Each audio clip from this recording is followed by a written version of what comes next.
সব মশার বিরুদ্ধে সুরক্ষা দিতে এলো বসুন্ধরা এক্সট্রিম অ্যারোসল। মশার বিরুদ্ধে এক্সট্রিম সুরক্ষা। কি নাম আপনার? দুলাল। কি এই তরমুজের ব্যবসা করেন? তরমুজ যে কত বছর তরমুজের ব্যবসা? এই 17 বছর। তরমুজ আনেন কোথায় থেকে? বলা গোলা ওখান কি চরের মধ্যে? বলা গঙ্গাপুর। এক খেতে কতগুলি হয় ধরেন? এক খাতে করলে কানি প্রতি 2500 হয়। 2500 একবারে উঠে যায়? একবারে ওঠে শেষ আর হবে না? না। তো এই তরমুজের এগুলি কাটার পরে কয়দিন রাখা যায়? কাটার পরে তো অনেক দিন রাখা যায়, কয়দিন? 20 দিন রাখা যায়।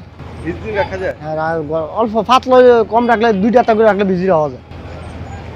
তো এইগুলি ওজন কত? 10 কেজি, 8 কেজি, 7 কেজি, 5 কেজি।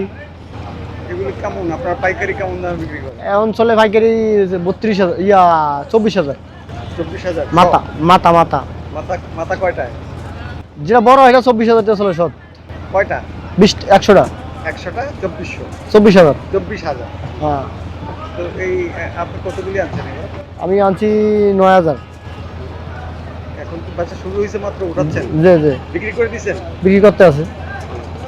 এবার তরমুজ ওখানে হয়েছে কেমন? তেমন ভালো হয়নি। তাহলে এত পাইলেন কই থেকে? গেল বছর অর্ধেক ফল হয়েছে। আবার গেল বছর যা হয়েছে এসে ছোট হয়েছে, অনেক ছোট হয়েছে। দাম কেমন পাইছেন এবার? এবছর গেল বছর তো দাম অনেক কম। কম।